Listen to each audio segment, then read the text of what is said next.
അടുത്ത ദിവസങ്ങളിൽ വലിയ വാർത്താ പ്രാധാന്യം നേടിയ രണ്ട് വിഷയങ്ങളാണ് ഡേറ്റ ചോർച്ചയും നവകേരള സർവേയും. ഡേറ്റ ഇക്കാലത്ത് വിലപ്പെട്ട ഒരു സമ്പത്താണ്. അത് വേണമെങ്കിൽ ദുരുപയോഗിക്കാം, അല്ലെങ്കിൽ വിലയ്ക്ക് വിൽക്കാം. ഈ അപകടങ്ങൾ മുന്നിൽ കണ്ട് സുപ്രീം കോടതിയുടെ വിധിയുണ്ട്. അതിൽ പറയുന്നത് വ്യക്തിവിവരങ്ങൾ അവരുടെ അനുവാദം കൂടാതെ ആർക്കും ഉപയോഗിക്കാൻ പാടുള്ളതല്ല എന്നതാണ്. അങ്ങനെ വ്യക്തി വിവരങ്ങൾ ഉപയോഗിച്ചു എന്നതിൻ്റെ പേരിൽ പ്രതിക്കൂട്ടിലായിരിക്കുന്നത് മുഖ്യമന്ത്രിയുടെ ഓഫീസാണ്. സ്പാർക്കിൽ നൽകിയിരുന്ന വിവരങ്ങളിൽ നിന്ന് ഫോൺ നമ്പർ കണ്ടെത്തുകയും സർക്കാർ സമീപകാലത്ത് നൽകിയിട്ടുള്ള സേവനങ്ങളെക്കുറിച്ച് ഗുണഭോക്താക്കളെ ഓർമ്മപ്പെടുത്തുകയും ചെയ്തു എന്നതിനെയാണ് പ്രതിപക്ഷം ആക്ഷേപത്തോടെ കണ്ടതും കോടതിയെ സമീപിച്ചതും. ബഹുമാനപ്പെട്ട ഹൈക്കോടതിയിൽ നിന്ന് മുഖ്യമന്ത്രിയുടെ ഓഫീസിനെതിരെ വിമർശനം ഉയർന്നു. ഇത്തരത്തില് ഓഫീസ് ഉപയോഗിക്കാൻ പാടില്ല എന്ന നിർദ്ദേശവും നൽകി. അതായത് തെരഞ്ഞെടുപ്പ് മുന്നിൽ കണ്ട് വോട്ടർമാരെ സ്വാധീനിക്കാൻ വേണ്ടി സർക്കാർ സംവിധാനം ദുരുപയോഗിച്ചു എന്നാണ് പരാതി.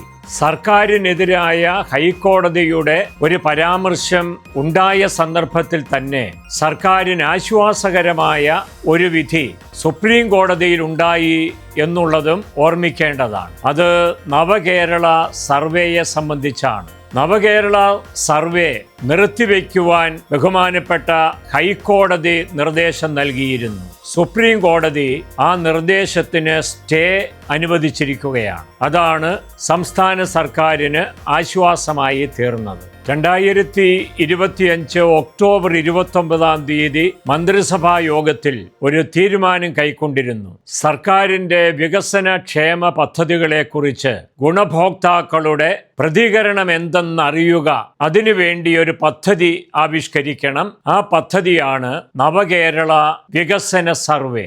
സർക്കാരിന്റെ ഈ നിലപാടിനെ വോട്ടർമാരെ പ്രീണിപ്പിക്കാനുള്ള മാർഗമായി കരുതുന്നുവെന്ന സർക്കാരിന്റെ ഈ സർവേ പദ്ധതിയെ പ്രതിപക്ഷം വിമർശിച്ചു. ഇത് സമ്മതിദായകരെ സ്വാധീനിക്കാനുള്ള മാർഗമായി സർക്കാർ ഉപയോഗിക്കുന്നുവെന്നാണ് അവരുടെ ആക്ഷേപം. ഒരു കാര്യം തീർച്ചയാണ്, വികസന പദ്ധതികളാണെങ്കിലും ക്ഷേമ പദ്ധതികളാണെങ്കിലും അതേതെങ്കിലും രാഷ്ട്രീയ പാർട്ടികളുടെ ഔദാര്യമോ സൗജന്യമോ അല്ല. അത് നികുതി പണത്തിൽ നിന്ന് ഭരിക്കുന്നവര് സ്വാഭാവികമായും അതുപോലെ തന്നെ നിർബന്ധമായും നൽകേണ്ടുന്ന കാര്യമാണ്.